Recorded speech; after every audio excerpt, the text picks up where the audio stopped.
Halo semua, kita dari MIPA 5 di sini untuk menginterview para romo dan suster. Kami dari Sin Louis dari 12 MIPA 5.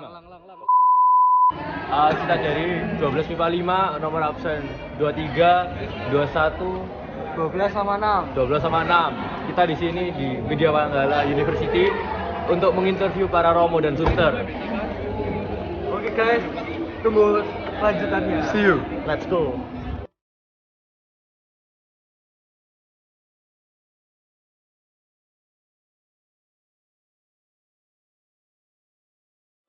Jadi kita di sini mau interview suster yang di sana itu lagi berdiri. Ayo, let's go.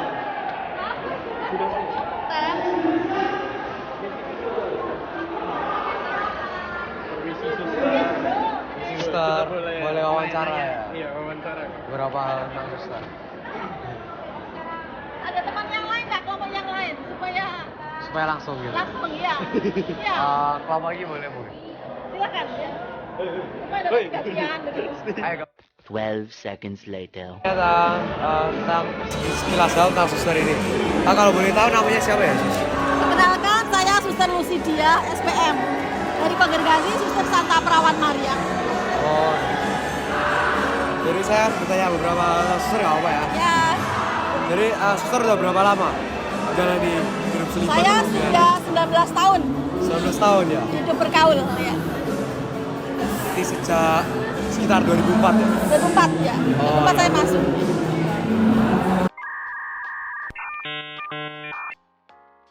Yang pertanyaan kedua, mengapa suster memilih menjalani hidup membiara? Saya memilih menjalani hidup membiara itu pertama-tama supaya hidup saya itu semakin bermakna bagi orang lain. Oh, Saya pernah kuliah, saya pernah bekerja, tetapi rasanya kok ada yang kurang gitu dalam hidup saya. Ganjel ya? Ada yang ganjel gitu ya. Lalu sambil ya berproses diri begitu ya, akhirnya saya memutuskan hidup selibat masuk kongregasi.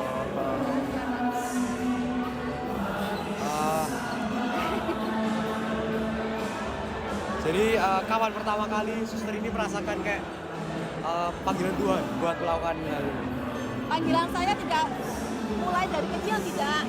Ya. Selepas SMA, saya bekerja. Lalu saya juga pernah kuliah. Kuliah. Ya, lalu suatu ketika saya bermimpi bahwa saya menerima suatu undangan. Kalau kita terima undangan, itu kan biasanya undangan pernikahan atau undangan ulang tahun gitu ya. Ya. Tapi saat itu kok saya terima undangan yang judulnya itu undangan kudus Tuhan. Terus saya berpikir, apa maksudnya ini? Tetapi sekali lagi saya tidak menghiraukan itu. Saya ambil kesibukan di mana-mana begitu. Setelah itu lama-lama kok hati ini tidak bisa dibohongi gitu ya. Oh iya. Saya ingin menghindar ke sana, saya ingin menghindar ke situ. Tetap rasa ingin menanggapi panggilan Tuhan itu semakin besar dalam hidup saya.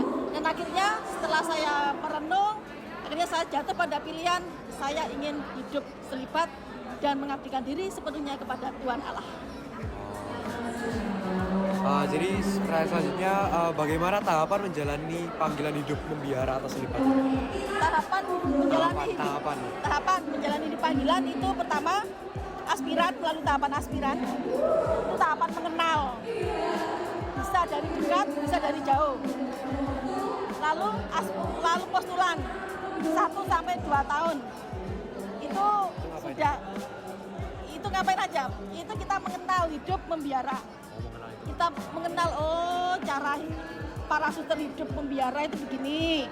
Caranya suster berdoa itu begini, gitu ya. Oh iya. Lalu selanjutnya dilanjutkan dengan masa pembinaan novisiat. Masa intens hidup membiara, ada di dalam biara dan tidak bisa keluar selama 1 tahun pertama. Ya, hidup di dalam, artinya lepas HP, lepas semuanya, lepas kontak. Rasanya gimana gitu? Rasanya awalnya juga berat gitu ya. Duh, kenapa ya, mau ke sana nggak boleh, mau ke pasar nggak boleh, mau ke sini nggak boleh, hanya boleh ke gereja. Tapi lama kelamaan saya enjoy dengan hidup itu gitu ya. Semakin menguatkan membentuk saya menjadi seorang pribadi religius. Kemudian pertanyaan yang nomor 5, apa saja aktivitas keseharian suster? Aktivitas keseharian saya adalah sama dengan pada umumnya. Setiap hari saya juga bekerja seperti pada umumnya.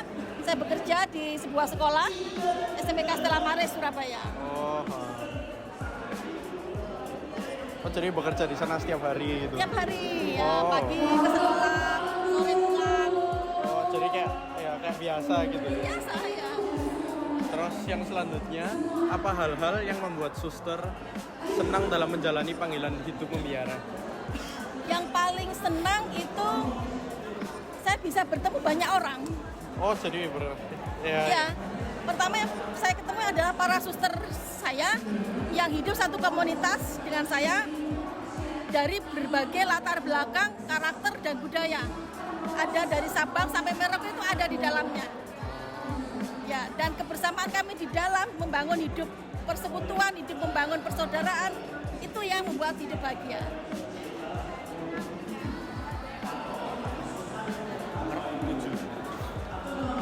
Jadi selanjutnya ini tentang tantangan hidup ya, Sus. Ya, Jadi kalau waktu proses jadi hidup membiara itu tantangannya apa aja? tantangan hidup membiara pertama-tama karena kita itu hidup bersama dengan yang lain, tentunya tidak mudah. Ya, saya hidup bersama para suster berasal dari daerah luar, misalnya Timur, Nusa Tenggara, bisa juga dari Sumatera. Nah, keanekaragaman itu kadang-kadang kan kalau kita sesuatu yang tidak pas kan bisa menjadi perselisihan, pertengkaran begitu. Nah, itu tantangan saya begitu ya. Bagaimana saya bisa ketika ada tantangan, ketika ada kesulitan, ketika ada perselisihan itu bisa berjalan bersama lagi, bisa menyatukan visi lagi untuk bersama-sama membangun hidup berkomunitas. Jadi kayak cara nanggapi tantangan itu ya biar apa? Cara menanggapi tantangan adalah pertama-tama saya mengenal pribadinya mereka masing-masing. Setelah mengenal, saya memahami dan menerima bahwa orang lain itu berharga bagi hidup saya. Bahwa orang lain itu Tuhan berikan kepada saya untuk membentuk pribadi saya juga. Memang keberagaman itu. Ya, keberagaman itu kalau dirasa memang berat ya, tetapi lama-lama kalau kita menjalani itu enak gitu ya. Emang gitu ya hidupnya. Ya. Jadi mengapa untuk menjalani panggilan hidup membiara harus mengucapkan janji atau kaul gitu ya? Kaul kemiskinan, kemurnian dan ketaatan. Ya. Ada 3 kaul itu ya. Ketika seorang pribadi itu memutuskan untuk hidup membiara, ya janji berkomitmen bahwa hidupku hanya untuk Tuhan Allah. Maka 3 komitmen itu menjadi sarana untuk kita sungguh-sungguh fokus memuliakan dan melayani Tuhan dengan sepenuh hati. Dengan kaul kemiskinan bahwa saya tidak punya apa-apa lagi selain diri saya untuk bisa mengabdikan diri kepada Tuhan. Dengan kaul ketaatan, saya ketika Tuhan mengutus saya dimanapun Tuhan mengutus. Ada di tempat dekat, ada di tempat jauh. Saya mengalami tugas perutusan yang paling jauh itu di Papua selama 7 tahun. 7 tahun. Ya, di mana di sana kalian tahu sendiri ya, hidup di hutan belantara bersama masyarakat setempat dan itu kan nggak mudah gitu ya. Tetap banyak tantangan gitu ya. Ya, di Papua itu. ya. Oh, berarti 3 kaul tadi itu kayak dijadikan kayak pedoman utama gitu. Ya, bisa dikatakan begitu demikian. Jadi untuk yang terakhir pesan suster buat kami ya, buat kaum muda itu gimana ya biar? Pesan ya, pesan bagi kaum muda semuanya, untuk generasi muda, buatlah hidup kalian itu bermakna bagi orang lain. Ketika hidup kalian itu bisa berarti bagi orang lain, bisa berbagi bagi orang lain, itu hidup kalian semakin bernilai di hadapan Tuhan Allah dan membahagiakan orang lain. Ya. Bahagia bagi orang lain ya? Bahagia bagi orang lain. Oke. Thank you, suster. Halo teman-teman, setelah mendengar dari kata-kata suster, sesaat lagi kita akan mendengarkan dari Romo Nokrator. Jadi sekarang sekarang kita akan langsung aja naik sama Romo, frater atau brother yang ada di sini guys. Tunggu kelanjutannya. Mari kita coba.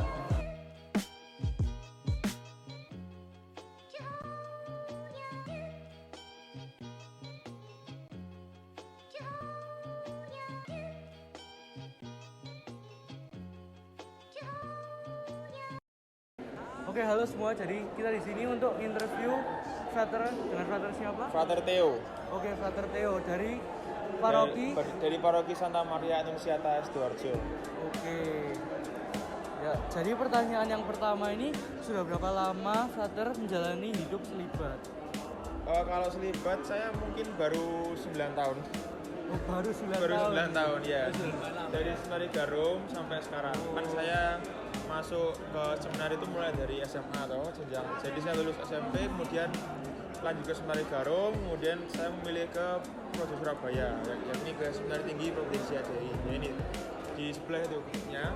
Dan itu sudah jalan 9 tahun ini. Dan kurang berapa lagi ya? Kurang 3 tahun lagi jadi Romo. Oh ya. Kenapa frater memilih menjalani hidup penjara? Ya, karena menurut saya pribadi memang pertama-tama menghidupi panggilan Tuhan itu adalah suatu hal yang luar biasa. Artinya saya bisa menemukan pertama-tama cinta sejati itu ya dengan masuk ke seminari, kemudian menghidupi keseharian sebagai seorang calon imam, dan juga di situ saya menemukan kebahagiaan sendiri di mana saya bisa menjalani panggilan menjadi seorang imam. Ya, melayani Tuhan. Kapan pertama kali frater itu merasakan panggilan Tuhan dan melalui pengalaman apa sih frater itu bisa merasakan panggilan itu? Iya, pertama kali tentu memang ketika saya di paroki, kemudian ya ketika bertemu dengan seorang imam yang ramah, kemudian juga penuh kasih dan akhirnya care sama umat, itu bagi saya ketika menjumpai Romo itu menemukan pribadi yang luar biasa. Artinya saya menemukan Yesus dalam pribadi Romo dan saya pun juga tertarik untuk menjadi seperti orang itu. Maka sejak itu saya kemudian memiliki niatan untuk menjadi seorang imam. Jadi ketika dalam berjumpa dengan seorang imam di paroki. Bagaimana tahapan menjalani panggilan hidup membiara atau selibat? Ya, tahapannya tentu berbeda-beda ya. Artinya kalau misalkan di Projo sendiri, Projo Surabaya itu harus mengikuti tahapannya sekitar 8 tahun. Jadi dari tahun rohani 2 tahun, kemudian ke Seminari Tinggi selama 6 tahun. Itu kalau Projo Surabaya, kalau di STPD ya. Nah, sedangkan saya karena saya mulai dari Seminari Garum, maka saya lebih lama. Jadi saya dari Seminari Garum 3 tahun, kemudian tahun rohani 2 tahun, dan akhirnya berkuliah di Seminari Tinggi selama 6 tahun sampai S2 gitu. Maka ya kurang lebih sekitar, kalau sekolahnya sendiri sekitar, kalau saya di 11 tahun. Ya, tapi kalau misalkan dari Seminari Garum maka sekitar 8 tahun.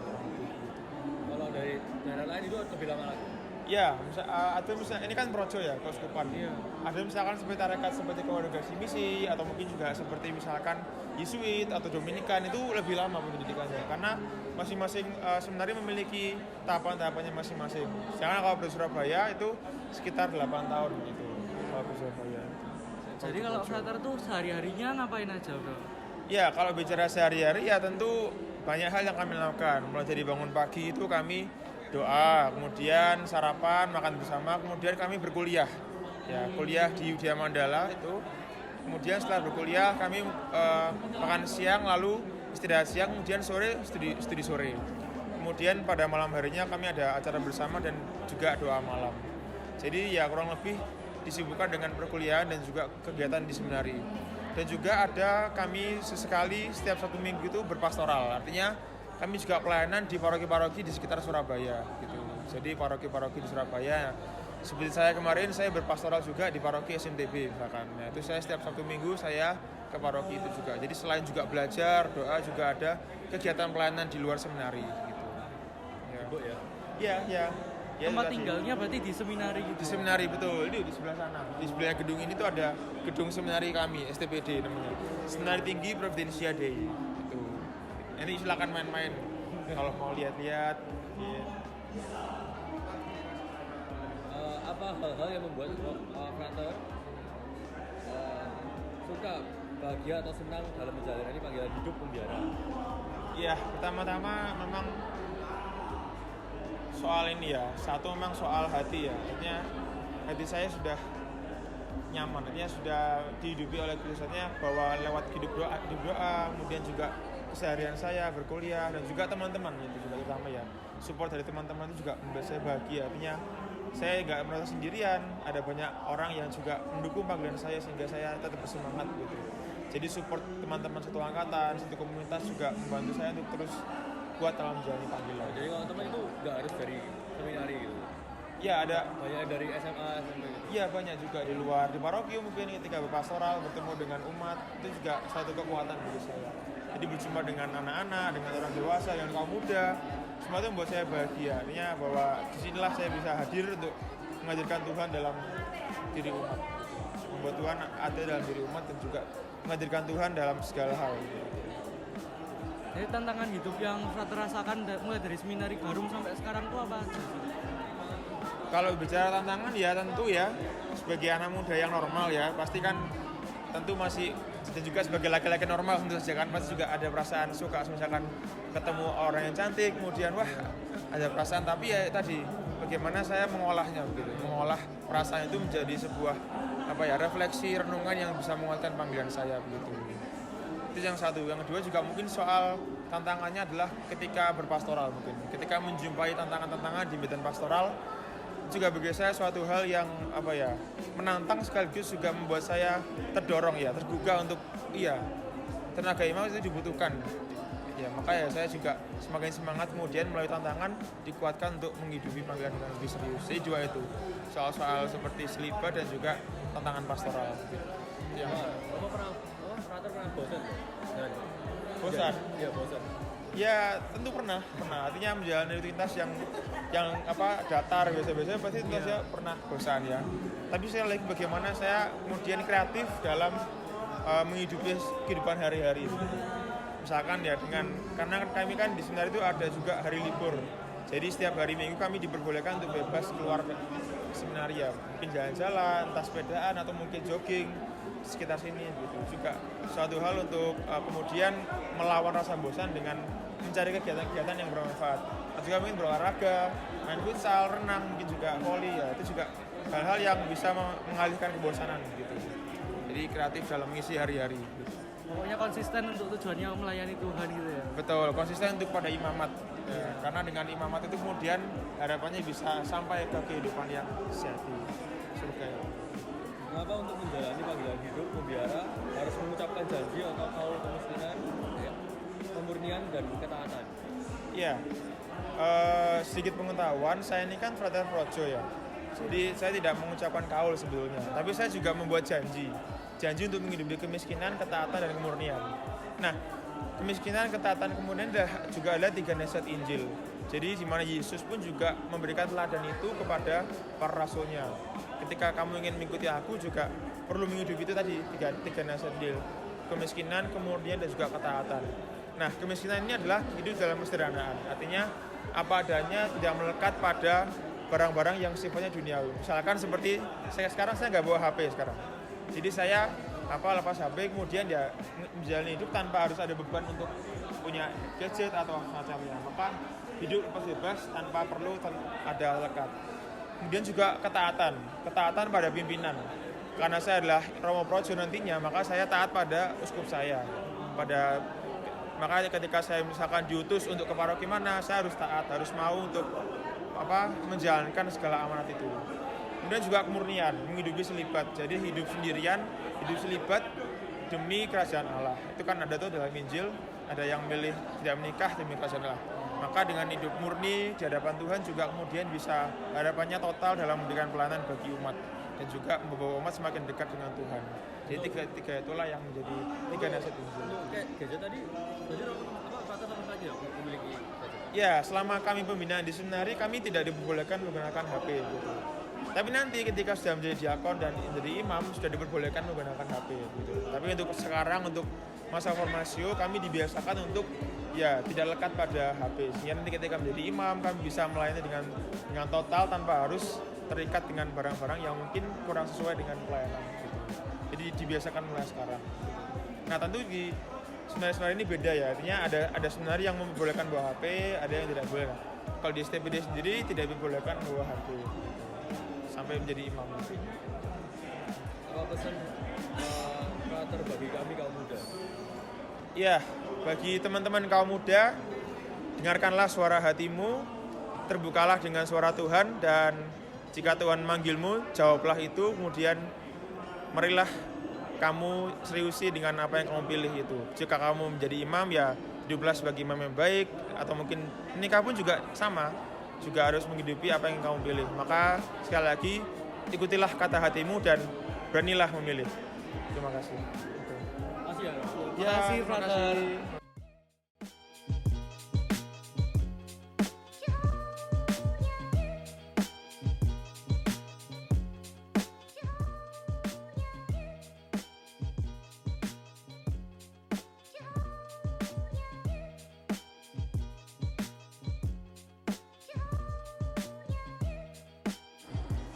Oke guys, itu semua kata-kata dari Romo dan Suster. Sekarang kita sudah selesai dan ditunggu videonya. Bye. Dadah.